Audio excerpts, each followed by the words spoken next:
Well, hello again. Before we get into our final sessions of the afternoon, I want to just take a few moments to thank a longtime sponsor of the conference and other programs that we operate here at the museum. The Brown Foundation of Houston has been a longtime supporter of our mission and the programs that we offer here, especially this conference. They sponsored our Stephen Ambrose Retrospective Symposium a few years ago, for example, as well as this conference. And normally they have representation here by way of Walter Nagley. But Walt is unable to attend this year, so Walt, if you're watching out there in cyberspace, hello to you and thank you very much. We miss you. I also want to thank the Brown Foundation for everything that they do all year round for us and in the future. Now, our next three sessions will wrap up the daytime programming of the conference. They have to do with three of the key engagements of 1943, Kursk, the Italian campaign, and Tarawa. Now, our first panel will look at the Battle of Kursk in two distinct ways: the military perspective and the actual battle. And then secondly, a comparative study of tank production of the belligerents. In the following session, we'll offer an analysis of the various amphibious operations and the lessons learned and how they affected future landings. And finally, we're going to hear about the hard and bitter experiences of the Italian campaign, where the Allies were halted in the winter of 43-44. And this will serve as the end point of our daytime conference. Of course, we will reconvene this evening for our closing banquet with General Petraeus. But to start the first session, it's my pleasure to call back again up to the museum, up to the podium, the museum's chief historian, Dr. Keith Huxon, who will moderate this session. Keith?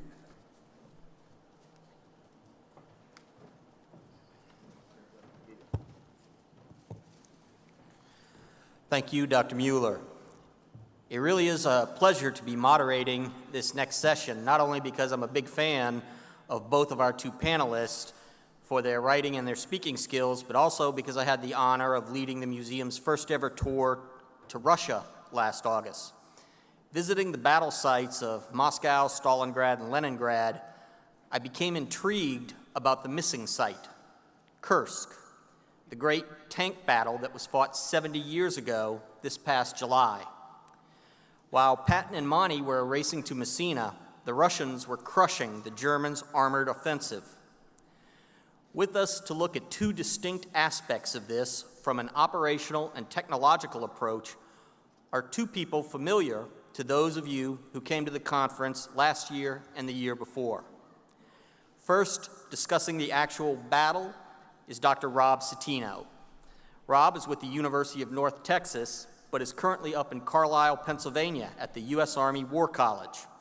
He is a leading authority on German military history, and he has authored a library of books to prove it.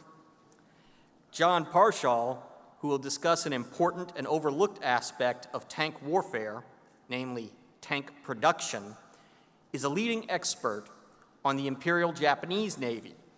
He is the founder of the website www.combinedfleet.com and is most likely known to you because of the book he co-authored with Tony Tully entitled Shattered Sword about the Battle of Midway. It may seem a little odd that an expert on the Pacific War will be discussing tank production and its effects in Europe, but I think John will explain to you how he came to this subject.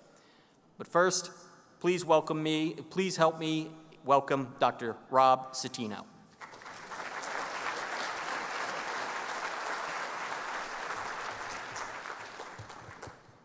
Hello, everyone, and to the museum, once again, thank you for inviting me. This is always a wonderful event. I want to also throw in my congratulations to Jeremy Collins and family and the new addition to the family. When you have a birth during a conference, you've officially become Woodstock, and so this is very impressive.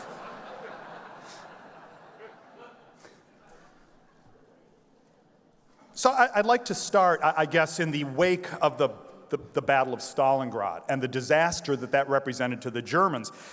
In a sense, they had to go back to the drawing board at the end of that catastrophe. Their plans to win the war quickly in 1941 had come to naught. They'd restarted the engine in 1942, and it worked even less well than it had in 1941, and it careened into absolute disaster. So it's time to go back to the drawing board. You launched an offensive in 41, and it's failed. You've launched an offensive in 42, and it's failed. Naturally, the solution is to launch an offensive in 1943. Now, before doing that, the German High Command, and I try not to focus simply on Hitler. He had a staff around him, expert advisors every step of the way, and they worked on plans together, I think more than is generally recognized. The High Command brought General Heinz Guderian out of retirement. Does he show up there? Okay. No? Can you go back to the first slide, please? Would that be possible in the back? There we go. Thanks so much. The Germans brought General Heinz Guderian out of retirement. He had been the recognized tank expert of the German army, but he'd been sacked after the disaster in front of Moscow in 1941. He now became the inspector of armored forces. He did some good. He streamlined tank production in a certain sense, cutting down on the number of expensive prototypes. We heard about the beauty of tinkerers in Professor Kennedy's wonderful talk. The Germans had perhaps a tendency to over-tinker and were always coming up with new prototypes that were impossible to produce. He cut down on those expensive prototypes and concentrated instead on building a few basic models. But there was not much he could do about the thrust of the German war effort by this point in time. He felt that the thing to do in 1943 was to spend it resting and refitting, putting the army back in shape and assuming a defensive posture. Hitler and the High Command disagreed with what we might regard as that sensible evidence. They felt they had to retain the initiative in the East, and that too was a sensible point. Thus, they ordered another great offensive for summer 1943, and that would be Operation Citadel. Again, do I point down here? How does this work? There it goes, thank you. Operation Citadel, aimed at the Kursk salient. So what you have here is a gigantic bulge in the lines in the northern Ukraine. From top to bottom of this map is approximately, 200 miles. From Oryol to Kursk, Oryol, big city in the north, down to Kursk, almost exactly 50 miles. So we're looking at roughly 200 miles spread. The operational border between Army Group Center and Army Group South. Now, nothing could be more basic. You don't need to be a panzer commander, I think, to follow this. There would be a thrust from the south heading north, and that would be the 4th Panzer Army. A thrust from the north heading south. That would be the 9th Army. They would link up somewhere around Kursk, probably to the east of Kursk, and thus trap all Soviet forces inside that salient. So you have a kind of a dramatis personae here. Here's the commander of Army Group South, the cast of characters, General Field Marshal by this point, Erich von Manstein. The commander of Army Group Center, Field Marshal Gunther von Kluge. Now here are their army commanders. This would be General Walter Model, the commander of the 9th Army in the north. That is a monocle you're looking at, just in case you're wondering. And then one of the rough characters of the German army, General Hermann Hoth, the commander of the 4th Panzer Army. So the Germans put together as big a package as they could manage by this point in the war. 900,000 men, thousands of tanks, including new tank designs. And these would include the Mark V Panther tank. You can see the long 75 millimeter gun on it. Pretty good view of it there. The Mark VI Tiger tank. When I was an 8-year-old boy, I could stare at this photo for hours and hours and hours. Now that I'm a 55-year-old man, I stare at this photo for hours and hours and hours. Mark VI Tiger tank. There was also a monstrous tank destroyer by the name of Ferdinand, 88 millimeter gun, 100 millimeters of frontal armor. There is no turret. It was a fixed gun in the platform. Now, the sense we get from studying the German high command at this point in the war, this was do or die time, and they all knew it from the top to the bottom, and probably a great deal further down the chain of command, probably all the way down to the crews of these various tanks. Well, Citadel, the name of the operation against Kursk, opened on July 5th, and it marked a unique moment in the war. It was the first time that a German offensive misfired from the start. 1941, the Germans launched themselves deep inside the Soviet Union. They inflicted 4 million casualties in the first 6 months of that campaign. 1942, the Germans drove forward 500, 600, 700 miles before eventually being stopped and then destroyed at Stalingrad. Those were Soviet counterpunches in a way. Here, the Soviets stood toe-to-toe with the Wehrmacht from the very beginning of this operation, and that was something new. Now, in overall command of Soviet forces, as often in this point of the war, we had Soviet General Marshal G.K. Zhukov, a good look at him here giving a speech. Kursk was a relatively obvious target. Not only had German intelligence and planning been penetrated deeply by Allied agents and by Allied techniques, there's also an obvious bulge in the map. And what the Germans were doing in Operation Citadel was making a run at the most obvious operational target on the Eastern Front. So Zhukov packed that salient you saw with a lot. 3 army groups, 1.3, 1.4 million men, an immense array of anti-tank guns and artillery, all in place to meet the German assault. And thus, Operation Citadel was not blitzkrieg, long-ranging armored drives 600 and 700 miles long. It was a brick wall that the Germans ran into in both the north and the south. Even in spots where they did manage to grind forward, and there are some on the map, there always will be in an operation this large. This was not a blitzkrieg, but it was more like World War I with tanks. And so the northern bulge of let's look at them in sequence, actually. Here's the attack up from the south, 4th Panzer Army's attack in the southern sector. There's a solid wall of Soviet armies in front of the Germans as they launch their attack, and they get about 10, 20 miles maximum. In the north, there's an even more solid wall of Soviet armies in place in front of the German attack, and here, 9 to 12 miles maximum penetration. So if you've been a follower of German army operations up to this point in the war, this is something new, because it was always hundreds of miles. Oh, and then maybe the logistics would break down, the momentum would wear down, the enemy would fall back on his supply lines. That had happened, but this had never happened. It was the Germans went in and made virtually no headway. Now, some of the problem was a misplaced faith in technology on the part of the Germans. All those shiny new tanks, Panthers and Tigers and Ferdinands, had been rushed off the drawing board and all had the teething problems that would be typical of new equipment. Shout out once again to Jeremy Collins. He'll be learning about that soon. Ferdinand especially was a disaster, that monstrous tank destroyer. It was relatively slow and relatively clumsy, and its crews didn't call it Ferdinand, they called it Elephant. It was very slow and lumbering and had a big trunk. Lacking a machine gun, at least in the original configuration, it could be vulnerable to Soviet infantry if you are of the intestinal fortitude type who likes to climb on an enemy armored vehicle. You could do that and then just blast it with flamethrowers and grenades into its ventilation slits. Not that I would recommend that as a tactic. Now, the operation had misfired.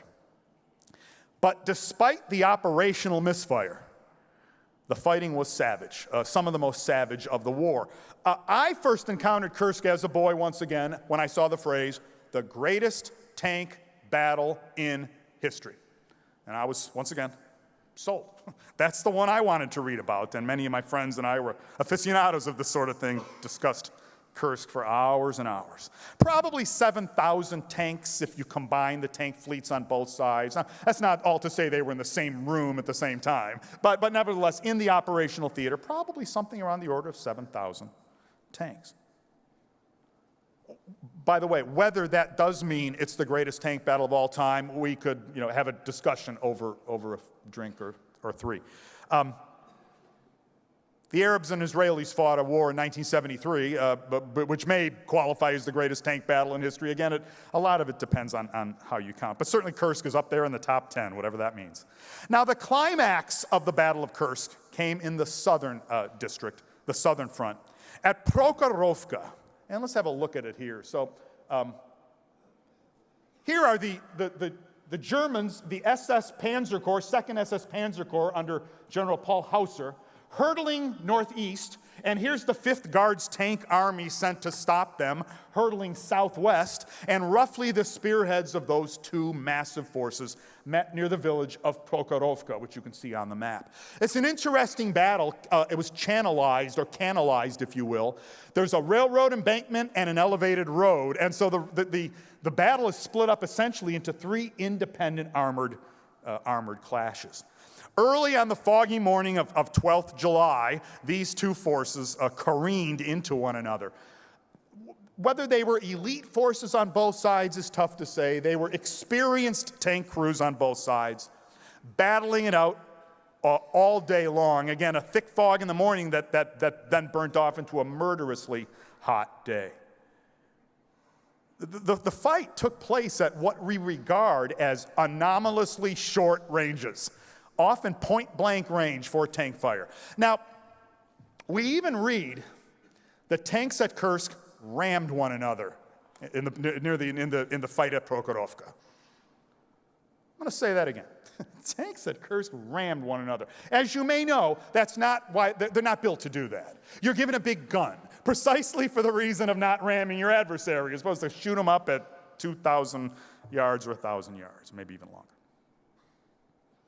We don't know today if those tanks actually rammed one another or if this is just the typical kind of exaggeration that creeps into any dramatic encounter. Every time a story's told, some new wrinkle is put into it. And so short-range fire can then turn into point-blank fire, and then that can turn into tanks ramming one another over the course of 3 iterations of the retelling, I suppose. But here is what is generally unregarded. Soviet tanks at Kursk, and by and large, the Soviets were still driving the same T-34 tank they'd had since 1940, and then first went into action in 1941, and it's a great tank. But those tanks were badly outranged by now in 1943, especially against the German Panther. The Soviets had no real choice but to close the range at top speed, get into range so that they could get off a shot against the Germans and even have a chance at a kill shot against a German tank. In fact, pre-battle planning, some of the tank crews are being instructed to close the range as soon as possible, and one of the tank commanders said, "At what point do we board them?"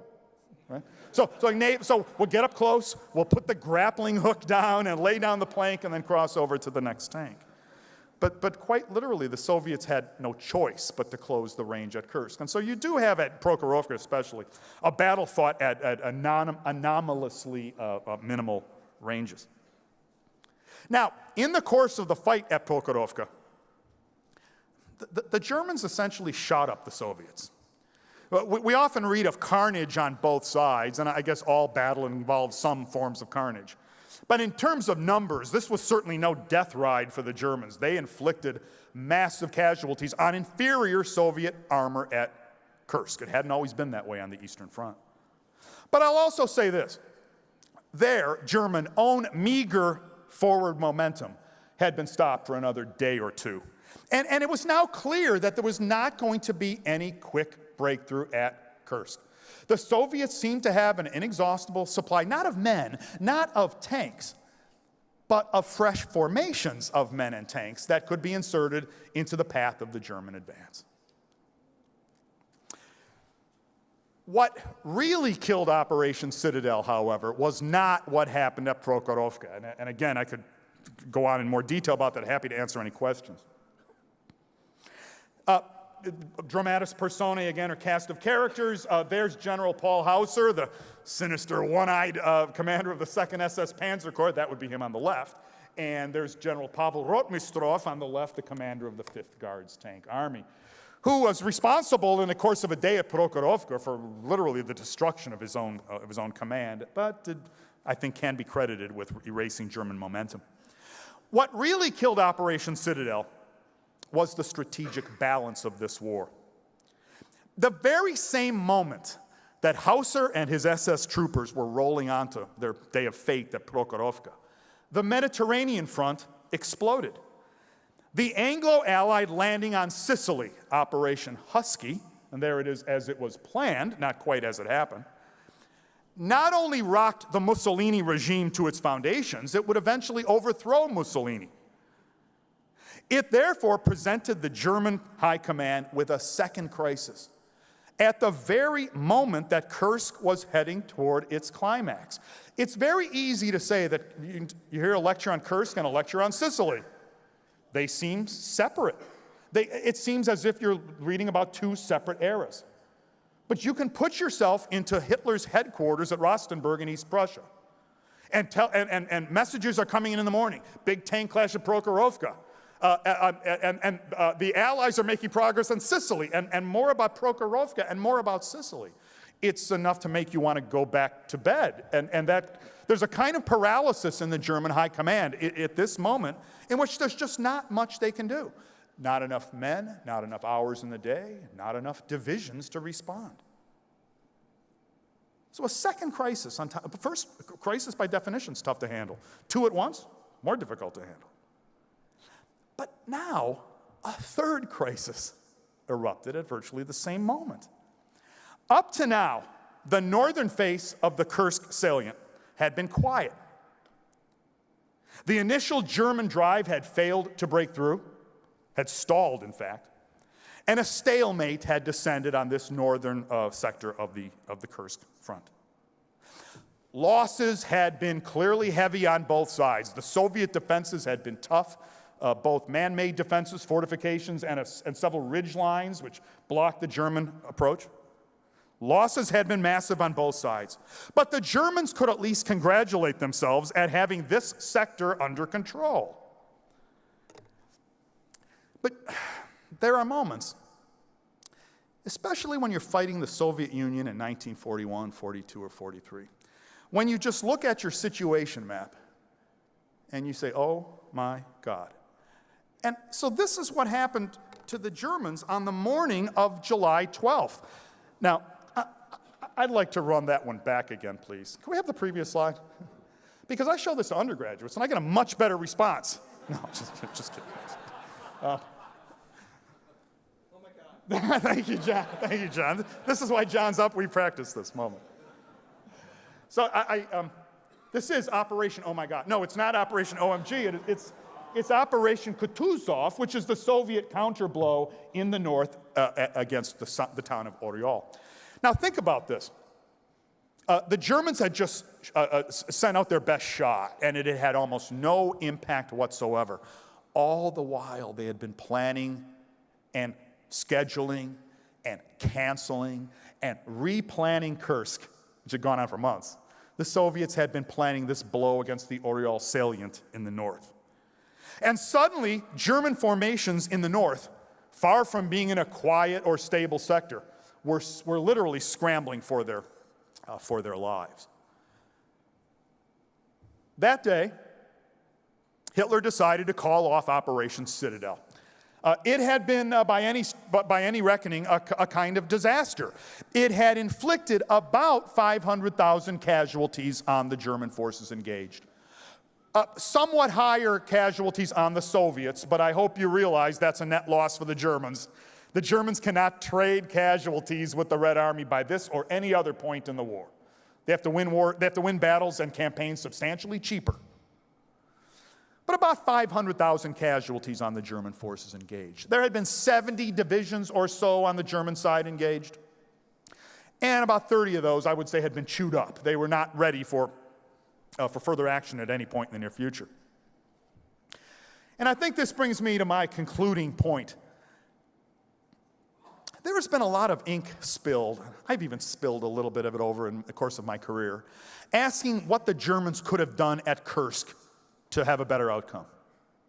In other words, how the Germans might have won, so to say, the Battle of Kursk. I've now come to see the error in asking that question.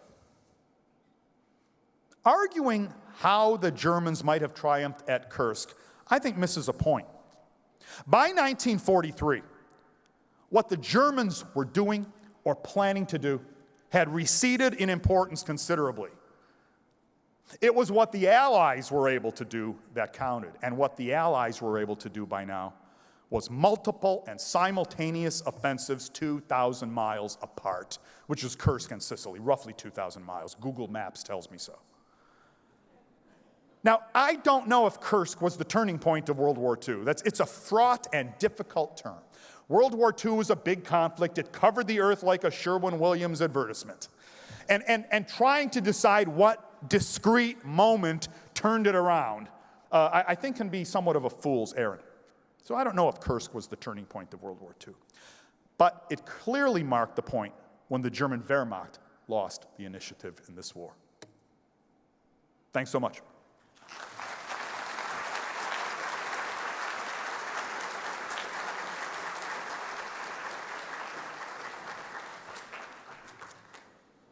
All right. As Keith alluded to, it is a little weird for me to be standing up here today and talking about something other than the Japanese Navy. But I do come by this topic, tank manufacturing, honestly, in that my MBA was in operations management, and I am sort of an ops nerd at heart. So why tanks, besides the fact that fifth grade boys can stare at them for hours and hours and hours? Is it the same Tiger tank? Absolutely, dude, because we're peas in a pod. That's how we roll. Nerd alert right there. Nerd alert, yeah. I think most of us, when we probably started out studying this war, probably as children, probably started out reading biographies of famous generals, accounts of the common soldier, maybe books about our favorite tank or plane or ship, certainly moved on to books about the battles. And for a lot of people, frankly, this sort of encompasses their whole corpus of their understanding of this particular conflict. But I think a lot of us would acknowledge at some level that World War II was a much bigger conflict. And really at its core, it is a clash of systems.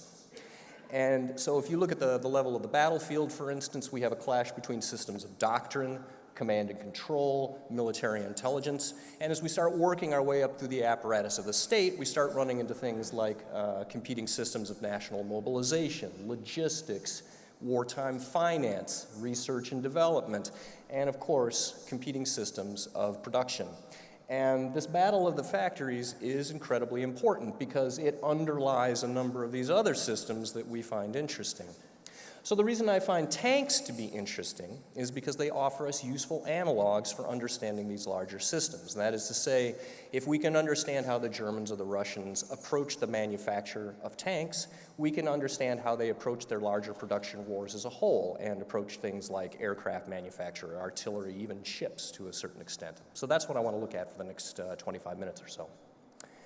So a quick walk through the production statistics for the war. 1940, you know, everybody's kind of poodling along, making 1,000, maybe 2,000 of these vehicles per year. 1941, production ratchets up a little bit. You'll notice that the Germans are not really producing that many armored vehicles for the simple reason that they don't need to. They are so much better at the operational level of armored warfare than anybody else is that they're able to basically clean everybody's clocks, and they don't need hordes of tanks. 1942, the game changes completely as the U.S. enters the war, and both America and the Russians put the pedal to the metal in terms of tank production. 1943, the U.S. is now fully geared up and produces the eye-watering total of 37,000 plus armored fighting vehicles. The Germans have only pushed the panic button really at the end of 1942, that they've got to get more serious about this, and you notice that they are only now pulling ahead of Great Britain in terms of production. 1944, the Germans are now producing a respectable total of vehicles. Intriguingly, the U.S. actually intentionally cuts back its production of tanks because we realize that we're not going to have as many armored divisions in our table of organization as we originally thought. We don't need as many vehicles as we're producing. and then 1945. So in terms of cumulative levels of production, you can see that they fall very neatly into three tiers. At the top, you've got the US and Russia, who both produce more than 100,000 vehicles. In the middle tier, you've got Great Britain and Germany, which are doing between 36 and 46, and there very much as also RANs, we have Italy and Japan. Oops, we went backwards. That won't do. There are four key inputs into producing a tank. You gotta have money, labor, energy, and steel. So let's take a quick look at those. In terms of GDP, obviously the US has by far the world's largest economy. But intriguingly, you can see the red line, the Soviet economy takes a very big hit in 1941 and 42. And during this crucial time period, the Germans actually have about a 40% larger economy than the Soviets do. If we look at the labor pool, as was alluded to by one of our speakers yesterday, you can see that Russia comes into this conflict with a very large labor force, but by 1942, they've got about 60 million of their citizens sitting behind enemy lines and are subtracted from that force. If we look at coal production, which is really a quantification of energy, you can see that both the US and Germany are very large coal producers, and Germany is outproducing the Soviet Union by more than 4-to-1 during this time. Same thing with steel production. The US, by far the world's largest steel producer. Again, Germany outproducing the Soviet Union by about 4-to-1. So the two questions that sort of emerge from these slides is, how were the Russians able to so dramatically overproduce, given the economic disadvantages they were laboring under? And by the same token, how was it that Germany underperformed as badly as they seem to have? And graphically speaking, how come the picture didn't look more like this, with Germany being a number 2 in terms of production, and the Soviets being relegated to some number closer to the British? And those are the questions I want to explore. So let's start with American production. Obviously, from the preceding slides, you can see the Americans are in a unique position of strength in terms of this war, and particularly in terms of money. We can throw piles of money at our production problems, money in quantities that none of the other combatants can even imagine. But at the same time, we have enormous demands on that war-making potential. Not only do we have to have a very large army, we've got to have the world's biggest navy. We have to have an enormous merchant marine to move all that stuff to the various theaters we're going to fight. And we have to have the world's biggest air force as well. So we are very much going to play to our strengths during this conflict, which is mass production. So we're going to make very long production runs. We're going to try to constrain the number of models that we're producing. And we're going to throw a lot of money at hard tooling, which is to say that we're going to invest in specialized jigs and dies so that we can produce one type of part and produce it in very large quantities. The biggest problem for the US is that up until the middle of 1941, we do not have a single factory in America that is producing tanks in any quantity whatsoever. And it's not until the fall of France in the middle of 1940 that the Army kind of looks around and says, this could be problematic. They go to Chrysler and say, can you build us a state-of-the-art tank factory? Chrysler says, yeah, we'll take that job, and they turn it over to this guy. Anyone who can identify this gentleman wins a signed copy of one of Rob's books. This is Albert Kahn, the greatest industrial architect of the 20th century, the man that literally built half of the factories in Detroit. He is the guy you go to when you need a big factory put up right now. So they find a plot of land outside of Detroit. They break ground in September of 1940. By January of 41, enough of the structure's up that they can drive a locomotive into the middle of it to heat the place. And by July of 41, we are now in serial production of the M3 Grant medium tank. Problem is, of course, one great factory is not going to win a war. And so when war actually breaks out in December of 41, what's the other industrial sector that we can go to that has the large assembly facilities, big overhead cranes, and the expertise in working with big, heavy castings? Your railroad companies. So what you see springing up in 1942 is this completely improvised tank industry that is built on both converting automotive factories in Detroit and also the railroad companies that are scattered across the Midwest and Northeast. By 1944, as I alluded to earlier, we've cut back on tank production. And so what we end up doing is furloughing all of the railroad companies except for Press Steel in Pittsburgh. And now our tank industry is firmly centered in Detroit, and particularly on the Chrysler Arsenal, which is going to go on to produce more than 25% of the tanks that we make during this war. So let's take a quick look at the Chrysler Arsenal. Here it is in production of the Sherman. Look at how big this plant is, how much room there is on the shop floor, how obviously well organized it is. This is classic Detroit style, automotive style mass manufacturing.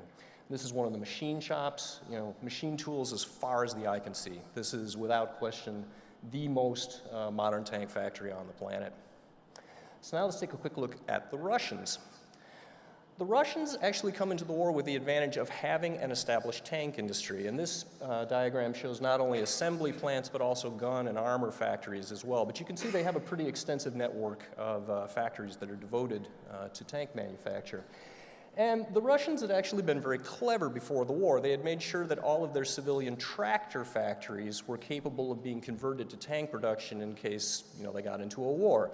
Because it doesn't take much of a stretch to go from producing something that looks like this to something that looks like this. And intriguingly, a lot of these factories are actually designed and built by Americans. In fact, if you look at the famous Dzerzhinsky Tractor Works in Stalingrad, which is the scene of some of the most ferocious fighting during that campaign, who built that factory? Albert Kahn.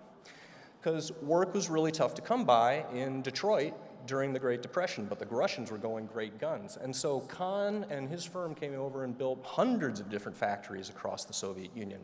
And it's not just American architects that are being hired, it is also American industrial engineers that are being brought over, and a lot of these factories have American machine tools in them as well. So there's a huge knowledge transfer going on during this time from the Americans to the Soviets about how you actually do mass production. The big problem for the Russians, of course, is that as soon as the Germans invade them, their industrial infrastructure is just ripped to pieces. And so what you see happening is in places like Leningrad, Kharkov, Moscow, Kiev, factories and their workers are just literally thrown onto trains, hauled out to the Ural Mountains, and dumped on railroad sidings. And in the case of the tank production equipment, all of that stuff ended up in towns that already had existing tractor factories or railroad plants. In this case, Nizhny Tagil and particularly Chelyabinsk. Oops, went the wrong way. And this happens again to a lesser extent in 1942 as well. So what you're left with in the Soviet Union by 1943 is a tank industry. We've got some factories around Gorky, but then we've got these 4 huge conglomerate factories that have sprung up in the Ural Mountains. One of the things that's going on in the background during this time is that the Soviet railway system is on the brink of collapse. Because of that enormous exodus that they had to implement, they've run their rolling stock into the ground. So they are very interested in taking as much load off of the railroads as possible, and that drives a need for centralization and also vertical organization within the factories. So whereas in Germany and America, there are second-tier manufacturers that are building things like engines and transmissions, if you look at a Soviet factory, that factory can build a much higher percentage of the total vehicle. You don't get the same kind of scale economies that you would with horizontal organization, but again, from the standpoint of taking load off of the railroads, this is an intelligent decision by the Soviets. So, what did the Soviets do to be able to produce more with a lot less? Well, one of the things they do is they really simplify the number of models that they have under production. So if you look at 1942, we're down to building just 3 types of tanks, the KD-1, T-34, and the T-60 light tank. And every single Soviet AFV for the remainder of the war is going to be built on one of these 3 chassis because it simplifies production tremendously. Another thing that the Soviets adopt from the Americans with a vengeance is this concept of planned obsolescence, which says if you have a manufactured product that has a lifetime of X, you don't want to put any subcomponents into that product that are going to last any longer than X. The Soviets are not dumb. They realize that the vast majority of their tanks are going to end up like this, not in a museum, like this, okay? And they've gone out and they've actually done the studies, and they realize that the lifespan of a tank on the Eastern Front is less than 6 months, and once it's in combat, it is less than 14 hours, okay? Once you get your head around that fact and come to peace with it, it clarifies everything about the design and the manufacture of these particular vehicles. It means, for instance, that there's absolutely no sense in building an engine or a transmission that's going to run for any longer than about 1,500 kilometers because the tank is going to be dead by then, okay? So we can put those components together using crappier parts, machine to looser tolerances, using lower grade metals, whatever it takes, just get the thing into the tank and get it off of the end of the line. And so what you see happening is a maniacal drive to drive cost out of the system as much as possible. So the Soviets are eliminating unique parts in the tank. They are driving down the total number of parts in the tank. And at the same time, they're doing some kind of innovative things around the manufacturing process as well. So plant number 183 in Nizhny Tagil starts using submerged arc welding on their hulls because it cuts the machining time by about 2/3. And so what you see happening over the course of 1941 to 43 is the cost of a T-34 drops by half. And everybody knows that time is money, right? Well, the inverse is also true, that if we're paying less money for this tank, we're also getting this thing off of the end of the assembly line that much faster, and that is the absolute priority for the Soviets. So, take a quick look at some of their factories. This is plant number 112 in Gorky. Again, classic automotive style, mass manufacture. Notice the chain drive on the floor there and a line of vehicles as far back as the eye can see. This is plant number 183 in Nizhny Tagil. Again, linear assembly line. You'll notice, though, how much more cramped this particular facility is than the Detroit Arsenal, right? Another shot of Nizhny Tagil. Notice the air quality.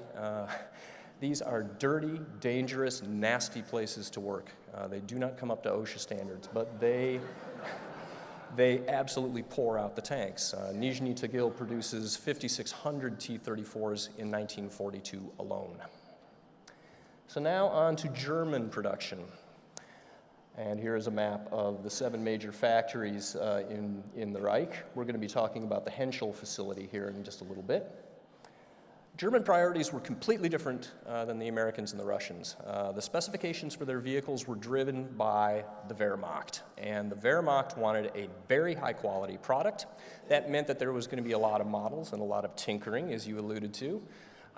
They had a preference to work with manufacturers who would be flexible, meaning that they would put up with tinkering, and they wanted skilled craftsmen to be involved in the assembly process. As Rob alluded to, they were beginning to simplify their models, but they had a horrible model situation. They were producing way too many types of different vehicles. If you look in 42, the Panzer III, they were producing many different models. That tank would have 14 different variants. The biggest run of any of those variants was a little over 2,000 units, and it took 6 factories to build those 2,000 units, okay? Same thing with the Panzer IV, the Stug III. In 1942, they were building 14 different types of tanks, and in some cases, quantities as small as just 16 units. So now let's take a walk through the Henschel facility. That is Dr. Erwin Aders in the black suit there, leading a group of muckety-mucks through the Henschel facility. If you do the math on what we know about the production line at the Henschel facility, on paper, this factory should have been turning out somewhere between 240 to 360 tanks a month, and yet its highest monthly production goal was only 95 units, and the most they ever got off the end of the line was 104. For the majority of the lifespan of the Tiger, they were averaging about 60 units a month, 2 tanks a day. And so from an ops perspective, you're like, what is going on here?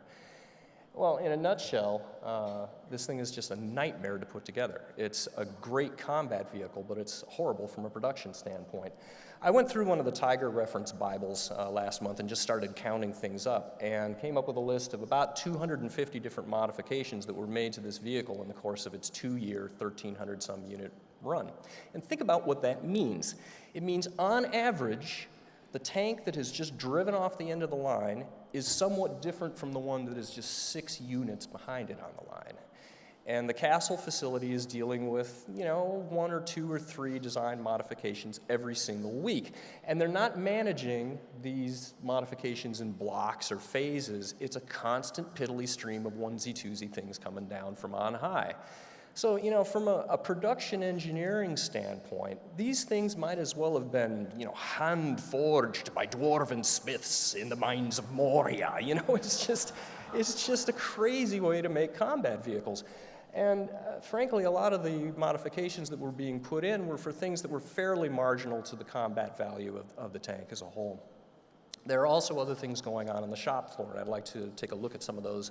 These are not necessarily documented in the literature, but they're things that kind of make my ops eye, perk up. So here's a shot of the main assembly hall. Notice the rolling stairways that we can move up to the side of the tank. Well, why do we even need those? Well, we need those because that tank's going to be sitting there probably for between 12 and 24 hours.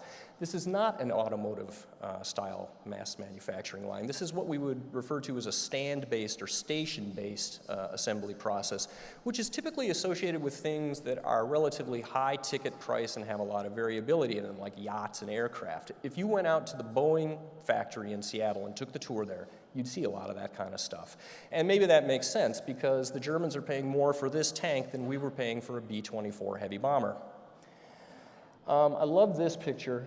Gentlemen, if you have to be scribbling on the side of your tank in chalk to remind yourself where you are in the assembly process, that may be your clue that your assembly process is a little too complex. This photo is fascinating, I think. We've got a large vertical lathe that's being used to manufacture both the drive sprockets and the hubs that those sprockets are going to go on. Now, I don't know if this is bottlenecking the overall production process of the tank, but I can tell you that when you're using a general purpose tool to manufacture different types of parts in relatively small batches, it's always the setup time, the changeover from one part to another just eats you alive.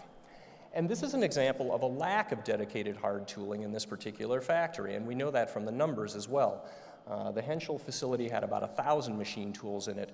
The Chrysler Arsenal had 8,000 machine tools. So it's likely they had a very complex assembly process. We have a lack of dedicated hard tooling. I would bet any amount of money that there was tons of rework going on at the end of the line as well. They're driving the tank off. Oh, there's something wrong with the transmission. They start to pull that all apart. And then the Waffenamt guys come down on them and say, well, while you're doing that, why don't you retrofit in these last 2 or 3 design modifications, or we're not going to accept the vehicle. There's undoubtedly a lot of fiddling around with perfect fit and finish of the parts. We want the paint job to look really nice. All of these things are reducing the throughput on this factory.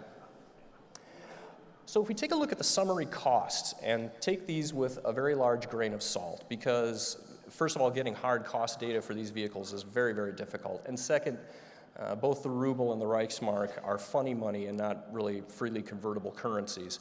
But we know for a fact that the contract price of a Sherman out of the Detroit Arsenal is $33,500, and it seems to have taken about 10,000 man-hours to put together for the assembly process. The Russians are somewhere in the middle, but very much closer to the American end of the spectrum than the German end. Yes, their factories are not quite as efficient, again, because of their vertical integration, but. And then on the far end of the spectrum, we've got the Germans.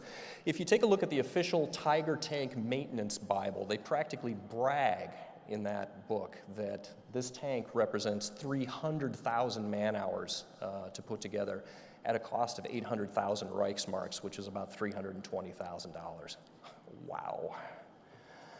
So in summary, if we have to look at these manufacturing styles, the U.S. very much focused on quantity. We're going to put high-quality components in our tanks, horizontal organization, few models, long runs. We're using semi or unskilled labor, and we're throwing a ton of money at our tooling problems.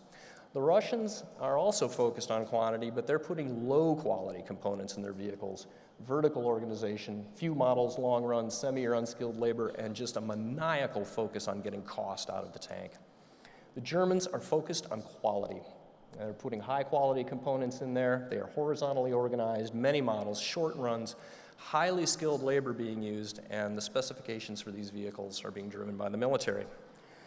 So in conclusion, kind of the lessons that come out of this are, yes, the U.S. was dealt a winning hand, obviously, but we also improvised incredibly well. We played that hand very, very well. We became the world's largest tank manufacturer in the space of about 12 months. That's astonishing. On the Soviet side, there's kind of a tendency to sort of poo-poo Russian manufacturing expertise, but any rational assessment of their production strategy during World War II, you have to acknowledge that it was brilliant. It was absolutely brilliant. And yes, their weapons may have been crude, but the thought process that underlay the production of those weapons was anything but. They had made a very hard-hearted, rational assessment of the kind of war that they were fighting, and they built vehicles to match.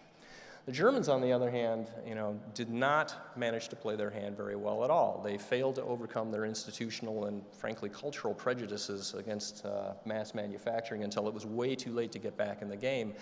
And I think what's going on here is that they really sort of failed to realize what had happened during 1942, that the war had changed fundamentally until they found themselves in 1943 in this mass conflict where only mass production could really prevail.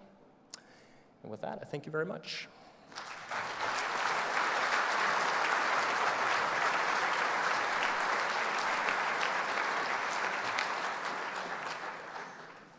Thank you both. Thank you both, Rob and John, and I'd like to open up the floor for questions for our panelists, please. A question here on your left. I know you pointed out in your Kursk summary about the attack at Oral right afterwards. Right. As the setup to Kursk, the Russians deployed 3 fronts. They had the reserve front where a lot of the bad guys. When they made this next attack further north, at what point did maybe High Command say, where are they getting all these guys from? At what point did the German High Command say I that? mean, there's got to be a point at which, okay, you got to commit a lot of effort, and they put their best shot into Kursk, and the Russians clearly had a lot more guys on the ground, both in the first wave and in the reserves, and then they start an offensive a couple of days later. Right. They started another offensive a few weeks later against the German southern bulge at Belgorod. So, and then there's a wave of offensives that continue all the way to the Dnieper and end 1943. German intelligence, for all the skills the Germans brought to operational level warfare, the elegance of the maneuver scheme was everything in a German operation. And it's still compelling to study, and I've been studying it most of my life. They were pretty bad at other areas of war making, such as intelligence and counterintelligence. And in 1942, for example, the intelligence estimates, the Germans thought they were facing, I don't know, something like 800,000 Soviet troops on the southern front. We're facing closer to 2 million. They thought they were facing 6,000 Soviet armored vehicles. They were facing 18,000. I mean, they didn't just underestimate their Soviet adversary. They missed entire army groups. In terms of intelligence failures, it's amongst the most egregious in the world.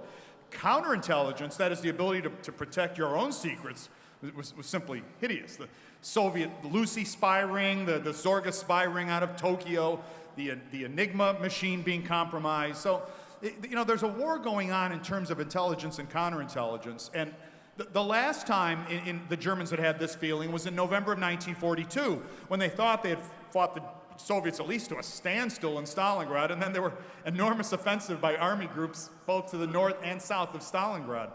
But by 1943, I can't say that long term anyone said, how did that happen? That's impossible. I think by now most of the German High Command knew they were facing an enemy in the Soviet Union that could not be subdued in a single battle. Now, the question then becomes, why continue the fight? And that's the subject of my book, The Wehrmacht Retreats. I'll just lay that out there. It's not a book purchase, it's a contribution to my daughter's scholarship fund, as I always say.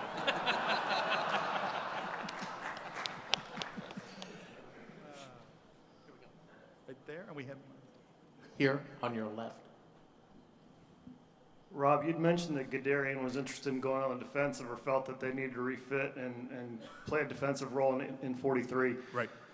Whether you say that the war was lost in the summer of 41 when they didn't complete the drive, or in 42 at Stalingrad, was there any real thought in the German High Command that maybe we should pull back 200 miles, 300 miles and set up a defensive? Because really what we're working on here is living space for the German people. Right. Besides Hitler wanting to constantly be on the offensive, was there any real thought to, or legitimate chance they would have pulled back and went on the defensive and just held position? It's a great question. A lot of sensible people would have, and perhaps a lot of sensible armies would have. It was not a path to career advancement in the German military to pose yourself as a reasonable sort or a defensive-minded or conservative general. I've studied, in a sense, the long-term operational patterns of the German and Prussian army going back hundreds of years, and this was always an army that fought outnumbered, that won many of its greatest victories outnumbered. It wasn't an army that hauled out the actuarial tables and said, let's see what the chances of this operation succeeding are. It was an army, that, and not just Hitler.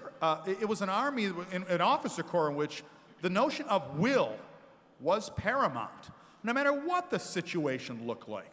You know, Frederick the Great won the 7 Years' War. Who else won it? We just heard from Dr. Kennedy's speech, but he wouldn't have won the 7 Years' War at all if he had hauled out the actuarial tables and considered whether any of this made sense. Prussia was in the middle of Europe and vastly outnumbered by its adversaries. So I'm not defending the sense of what the Germans did, but by and large, Guderian's notion of a pullback, let us say, a couple hundred miles, maybe in some cases to the original border, fortify the line, withstand the next Soviet blow. It was just a non-starter in the German officer corps, and I have to say, not only a non-starter with Hitler. You didn't enter the Soviet Union in 1941 to find a good defensive line and slug it out. That hadn't been the meaning of the enterprise from the very beginning.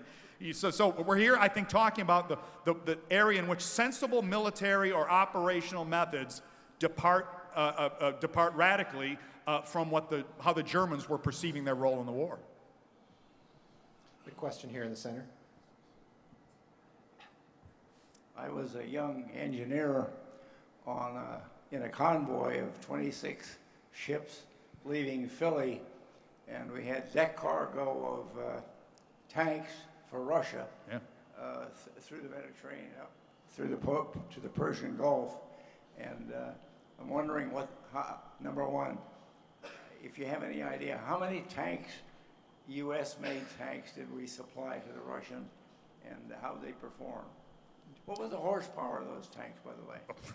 That's John Parshall right there, baby. Horsepower of a Sherman. Well, it depends on the engine too. You have to lean in, by the way. I'll lean in. Depends on the engine. And actually, I'm not that much of a nuts and bolts guy to tell you what the horsepower of a Sherman was. I don't know the exact figures for the Lend-Lease of tanks to the Soviets. I do know that by 44, we're supplying a very healthy percentage of Great Britain's armored fighting vehicles via Lend-Lease. And so that even though we are cutting our own production back, we're still able to meet our own internal needs as well as Great Britain's. But I don't have off the top of my head. The estimate that I've always heard so here's the estimates in the three big weapon systems. That American Lend-Lease gave approximately 7,000 aircraft to the Soviet Union in the course of the war. Somewhere around 15,000 armored fighting vehicles, which is a colossal number. And maybe most importantly, because it enabled the Soviets to motorize their transport system, some 50,000 trucks. Studebaker 2.5 tons and other varieties as well. Yeah. And 800,000 miles of cable for communications. The Soviets didn't really like our tanks, particularly the Grant.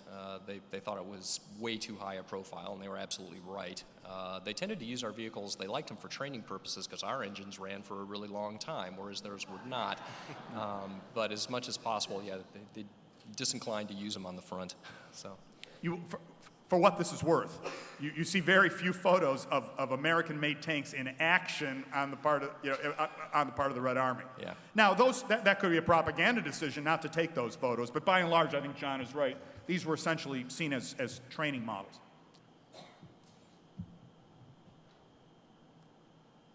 We have another question here in the center. Jonathan, I wonder, do you know was there an effect with slave labor in the tank factories? There were thousands there by 1942. The other thing I wanted to ask you also is, if we were producing all of these vehicles, during the invasion of North Africa, the 3rd Division was issued old vehicles. Mm-hmm. The British had the new Shermans. Why didn't we have them? Well, bear in mind that in 42 we are still ramping up production at that point, and there were again a lot of demands on that production. You're absolutely right. You know, we shipped a large quantity of vehicles off to the British, where they could be available for El Alamein as a direct result of the loss of Tobruk in June. And so, as a result, you know, there were American units that were bereft of their vehicles. I've always thought one of the great moments of coalition warfare in World War II. We finally have what we believe is a decent tank, and it's the Sherman. We're going to win the war with the M4. Mm-hmm. But the first consignment of them is shipped off to the British. El Alamein had come to the Battle of North Africa had come to a crisis point, and That was a very courageous decision on Roosevelt's part, and I might add, not an entirely popular one within the U.S. defense establishment. You will not be surprised. We have a question on your right.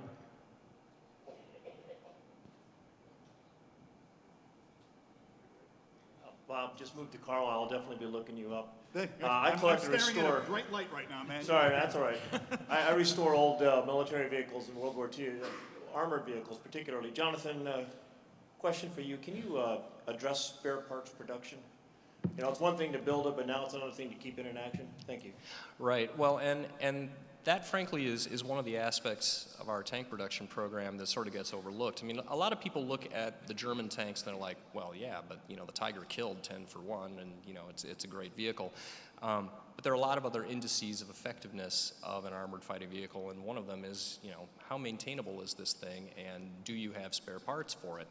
The Americans were extremely adept at coming up with a blizzard of spare parts and having a very, you know, sophisticated logistics apparatus behind it. Although one of my favorite quotes out of Rick Atkinson's book regarding North Africa is that the U.S. Army did not solve its logistics problems; it overwhelmed them. But nevertheless, one of the things that the original purposes of the Chrysler Arsenal being put together in the first place was not only as a manufacturing hub, but also as a components manufacturer. So the Chrysler Arsenal is also shipping components to other assembly factories, and they are a main source of spare parts for those vehicles as well. A question from a World War II veteran in the front. I wondered about the apparent immunity of these buildings from bombing. That all of them look like they're running at 100%. And I wonder where the capital is coming from, particularly Russia, that had very little trade, any source for capital. Right. Let me actually do the second question first, and then we'll talk about bombing. One of the biggest problems in the Soviet economy in 1942 and 43, as Dr. Pennington alluded to yesterday, was that the civilian economy is on the brink of collapse. These people are starving. That's where your capital is coming from.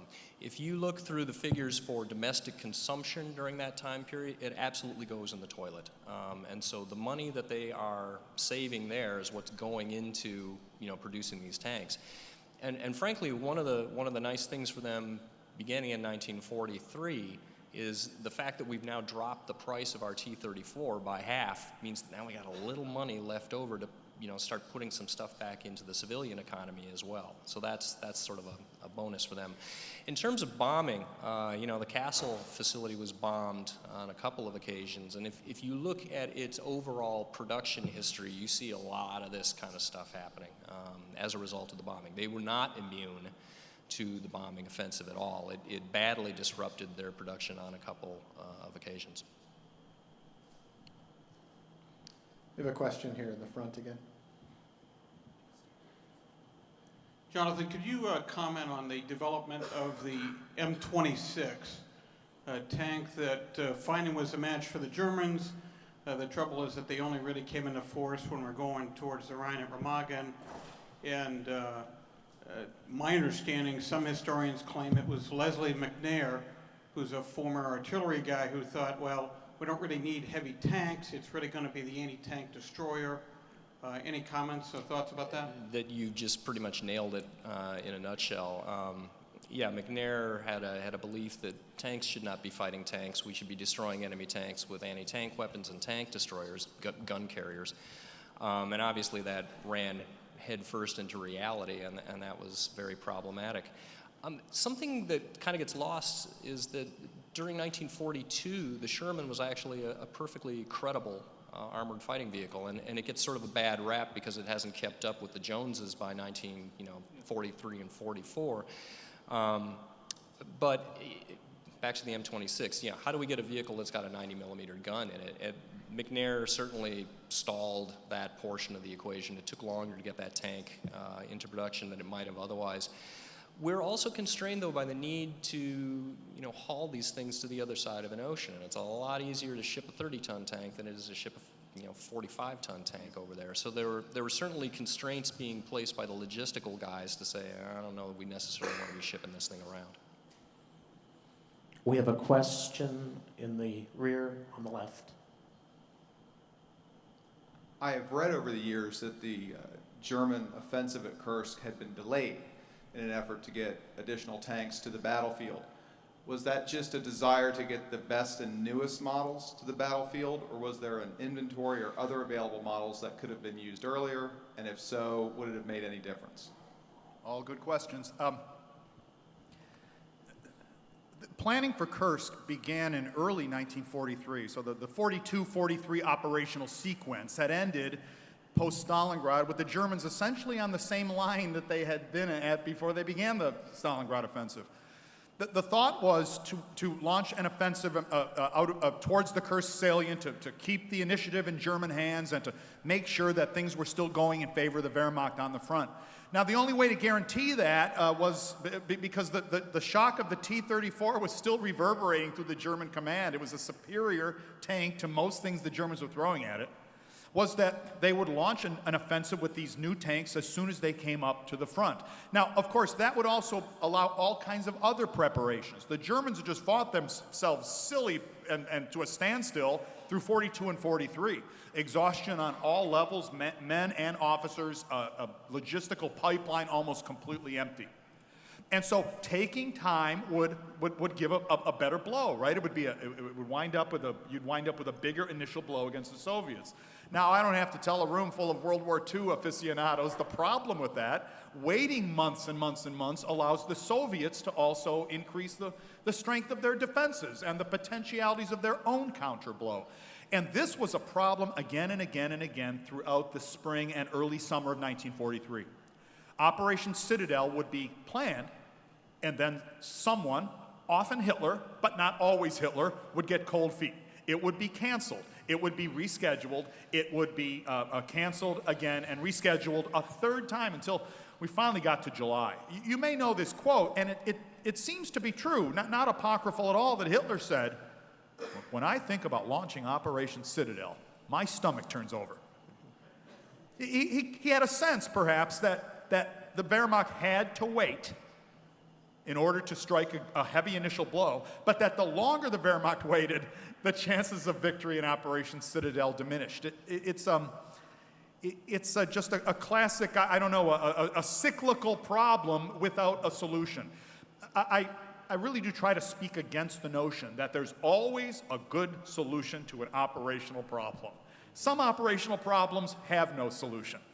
And fighting a war against a vastly larger adversary in good defensive positions with solid, if not spectacular, equipment there's never going to be an easy solution to that problem. And I think Kursk was proof positive of that.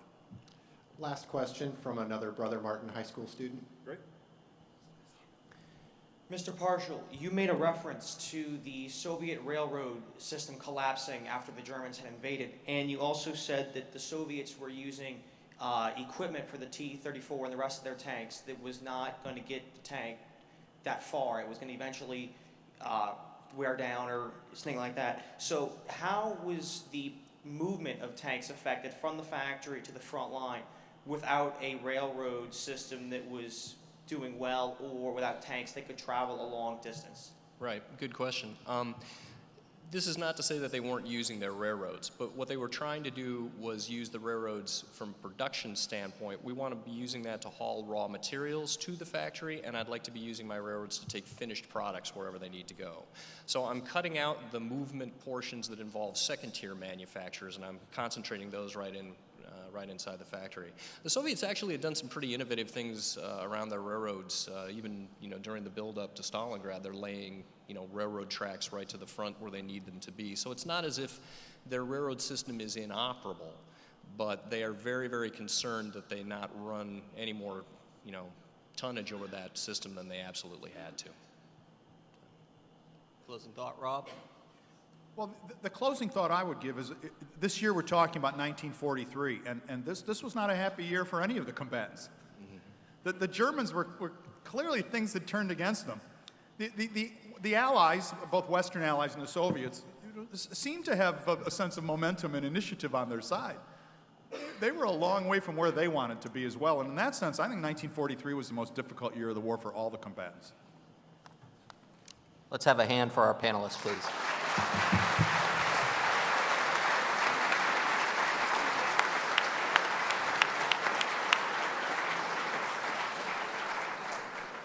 Thank you, Rob and John, and we will bring them over to the hospitality room where both authors will be glad to sign books, but I need to hold on to everyone for a moment. I have 4 housekeeping notes that I need to make you all aware of. First, in the break coming up in this room, we will be distributing question and answer cards for General Petraeus at the dinner tonight.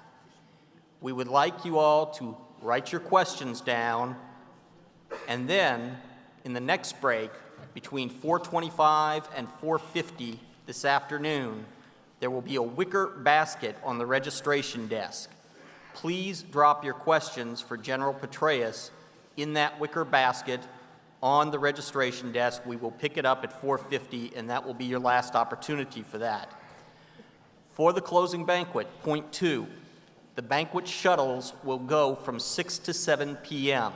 6 to 7 p.m. we will be running shuttles to the museum. The last shuttle leaves at 7 p.m.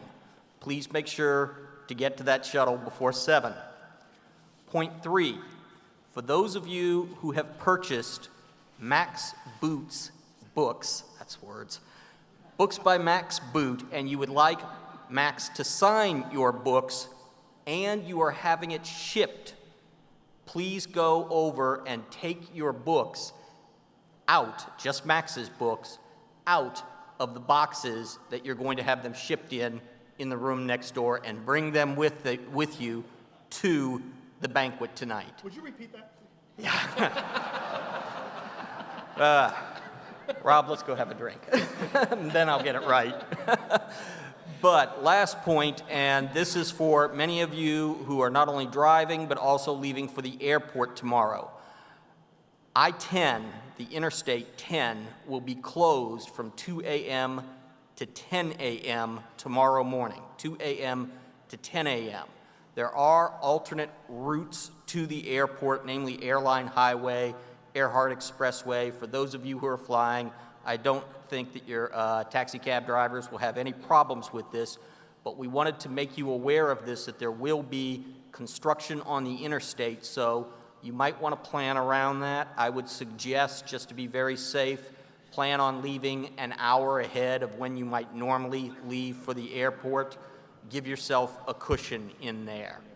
And so, please be back for 3:15 for our next panel. Thank you. So we have to go to the next room?